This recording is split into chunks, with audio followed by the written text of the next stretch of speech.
Vamos falar agora sobre o Task Manager, algumas mudanças que aconteceram dentro do Windows 8, muito bacana, inclusive. A gente abre ele pressionando Ctrl Shift ESC, ele vai abrir a telinha pra gente, ou o botão direito aqui na barra e Task Manager. Uma vez feito isso, ele vai aparecer as aplicações que estão abertas no momento.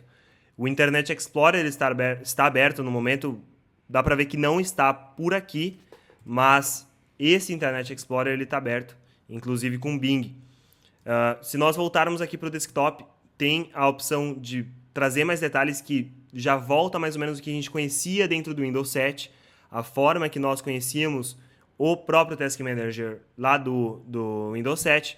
Se eu der o botão direito aqui, algumas coisas mudaram, por exemplo, a porcentagem, ela aparece aqui em cima já somada, opa, eu cliquei 2 vezes, ela aparece pra gente em porcentagem aqui em cima, tanto de CPU, memória, disco e rede, qual que é o consumo que ele está tendo, e a gente consegue alterar esses valores para porcentagem ou para valor.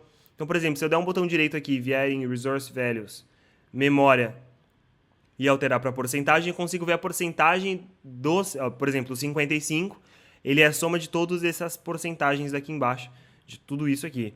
E eu consigo ver em porcentagem também quanto que o Internet Explorer está consumindo de memória em relação à minha máquina. Como eu posso voltar para o valor e ele vai ser apresentado aqui da maneira que a gente costuma ver.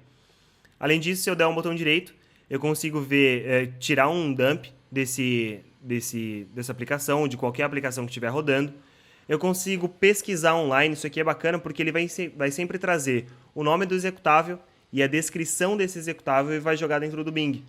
Então, Internet Explorer.exe, depois ele traz Internet Explorer, que é o resultado, eu vou mostrar para vocês dessa coluna aqui, se eu der um botão direito e vier em Go to Details, ele vai trazer essa coluna Name e a coluna Description e jogar lá no Bing. Por exemplo, Flash Util ActiveX.exe e Adobe Flash.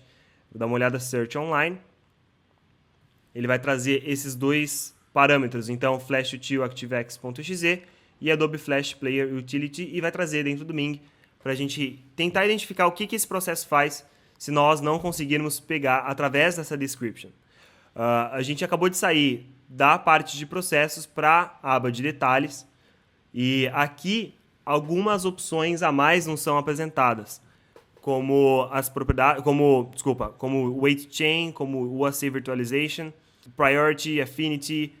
A afinidade eu só tenho uma CPU, então não vai conseguir ser alterada, mas a gente consegue esmiuçar um pouco mais o Task Manager e ver o que é afinidade e ver o que é isso aqui, quais são essas alterações. Isso aqui é scheduling de thread, então a gente precisa de algum background para ver o que é thread, o que é scheduling, como que funciona o processamento dentro do Windows, para a gente entender o que é normal, o que é abaixo do normal, o que é baixo, o que é real time, o que é high, quais são essas propriedades. Se você não souber o que é, deixe em normal, sempre deixe em normal, só se a sua aplicação precisar ser alterada, e aí você tem que entender como isso funciona e saber se realmente precisa ser alterado. A afinidade, a gente consegue alterar a afinidade do processador. Então, nós conseguimos alocar esse processo para um processador específico. A gente tira ele de scheduling de um processador e acaba colocando só no outro processador. Então, se nós tivermos 2, 3, 4, 8 processadores, nós conseguimos colocar diretamente para aquele processador. Além disso, nós conseguimos abrir o local do arquivo direto. Isso aqui é muito útil mesmo para a gente saber onde é que está o exe. Se eu vier aqui dar um botão direito em propriedades, vai ser a mesma coisa do que eu vier aqui no próprio Task Manager, botão direito e propriedades. Ele vai trazer a mesma tela porque é o mesmo executável. Ele está dando um botão direito no propriedades, internamente, claro, ele não vai dar botão direito no propriedades, mas vai trazer os detalhes desse executável no momento que a gente executar essa ação que eu acabei de mostrar. Além disso, tem performance. Isso aqui foi totalmente redesenhado. A gente tem tanto os gráficos aqui do lado que podem ser desabilitados. Se eu der um botão direito aqui, Hide Graphs, ele vai desaparecer os gráficos. Summary View, ele vai aparecer só uma telinha para a gente deixar ela enquanto está trabalhando, ou enfim, a gente consegue visualizar somente o sumário. A gente tem a porcentagem de CPU, a velocidade da CPU, a máxima velocidade, que é o que a gente está vendo aqui, quantos sockets a gente tem, quantos virtual processors a gente tem, se a máquina é virtual ou não. Então, já ajudou bastante na hora de troubleshooting. Se você é um engenheiro de suporte ou se você quer saber, se você estiver conectando remoto essa máquina, por aqui você já tem todas essas informações. Então, quantos sockets tem e quantos processadores virtuais tem? Qual que é a diferença desses números? Então, vou colocar primeiro aqui, socket e virtual processor. Então, um processador virtual. O socket, como o próprio nome diz, é aquele encaixe de próprio CPU. Então, aqui pode ter mais do que um processador, digamos. Ele pode ter mais, se for um dual core, nós temos 2 núcleos aqui dentro. E eles contam como 2 virtual processors. Então, se nós temos um socket, ou seja, uma conexão, né? O socket, se a gente for traduzir, uma partícula de processador, nós temos 2 virtual processors nesse caso. Se nós pegarmos um servidor tenha 8 sockets,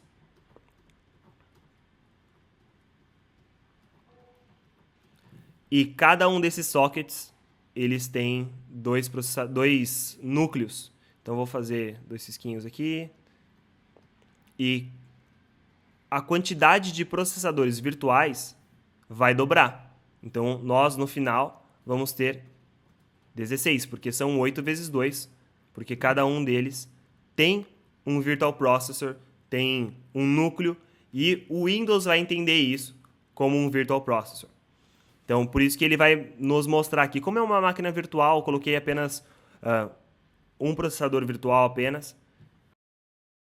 E aqui ele vai mostrar pra gente quantos processos estão rodando agora, quantas threads estão abertas e quantas handles estão abertas. Já faz 2h30 que essa máquina está rodando, que ela está online.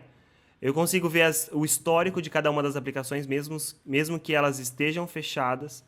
E ela vai me mostrar qual o tempo de CPU que ela tomou, quanto de rede ela tomou, e enfim, todos os dados. Outra coisa, se a gente voltar aqui em Processes, a gente consegue alterar já a quantidade de colunas e quais colunas vão ser mostradas, dando o botão direito dentro das colunas aqui em cima. Então, por exemplo, o PID, que muita gente gosta de ver o PID para fazer determinadas tarefas administrativas, a gente consegue já habilitar a visualização dele por aqui, dando o botão direito e habilitando em PID. E a gente consegue alterar Resource Values, por exemplo, o disco, se a gente quiser ver porcentagem do disco, a gente já consegue ver por aqui, consegue editar dando o botão direito aqui nas colunas.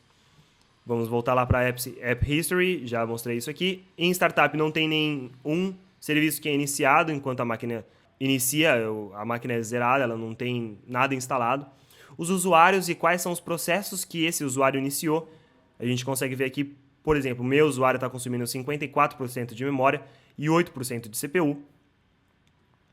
Mais alguns detalhes sobre o que a gente já tinha visto. Então, quais são os serviços e quais são os executáveis que estão carregados em memória agora, estão executando, estão processando.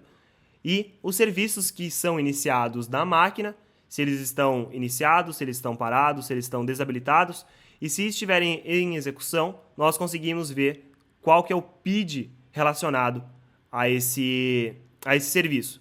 Algo muito simples, é só uma visualização, mas tem uma coisa bem bacana, muito útil aqui dentro, para principalmente desenvolvedores, se nós quisermos ver qual que é o encadeamento de bloqueamento das aplicações. Então, o que isso quer dizer?